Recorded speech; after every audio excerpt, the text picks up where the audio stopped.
Have you ever wondered? There's this recurring dream I've been having for the last few years. I don't have it that often, but every time I do, it's exactly the same. I'm at the top of a very high building in the city. I'm not sure which one, but from how high it seems in my mind, I'd say maybe the Empire State Building. My muscles are tight and bunched, my teeth chattering. It's so realistic, I can practically feel the cold breeze rushing through my hair. There are no guardrails. I'm at the very edge. My toes are hanging over. And the thing is, I know I should back up.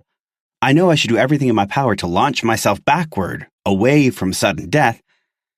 But it doesn't happen that way. Every time, like some sort of suicidal Freudian slip, my foot slips. And I fall.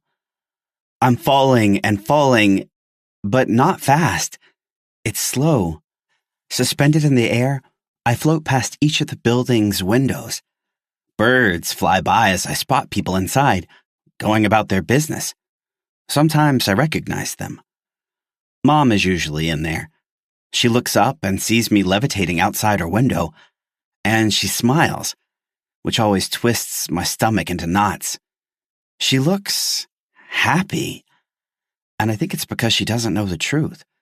She's blissfully unaware that her son is about to die. But the thing is that while I'm in my weightless nosedive, I'm not afraid.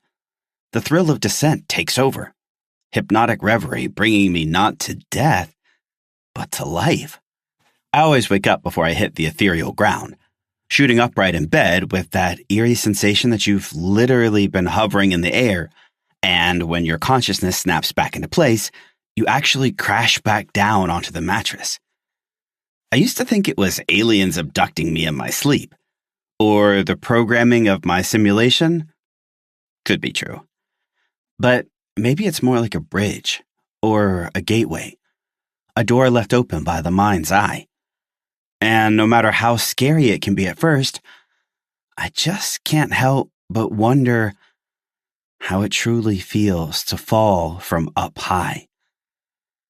None of this is literal, of course. I'm not morose, and I don't actually want to jump off a building, but my subconscious seems fascinated by the idea of floating willingly into something else, being happy about the fall into the unknown, laughing and waving to the people in the windows as I plummet.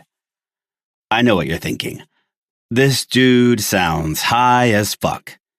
It's a fair assessment, because usually that's the case. But not right now.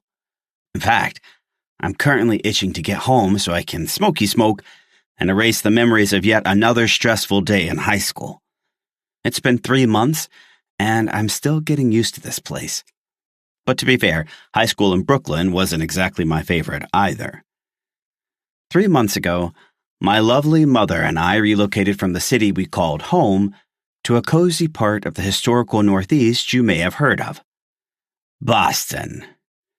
Leaving New York was difficult for me because I truly loved it there, despite the one very bad memory that prompted us to pack up for a fresh start.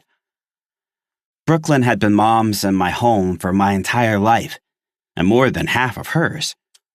New York City raised me just as much as my parents did. 3 months isn't enough to forget everything I loved about the city. I miss the loudness, the dirt and grime that everyone pretends isn't there, the people who don't give a good goddamn what they look like or how others perceive them. New York is a cluttered hub for all the realest people I've ever encountered. Not that Boston is bad. It has its qualities, though we're not even living in Boston per se. We moved to a small city on the outskirts called Malden. Starting a new school in a new city is exactly like I imagined it would be. A constant pull on my nerves.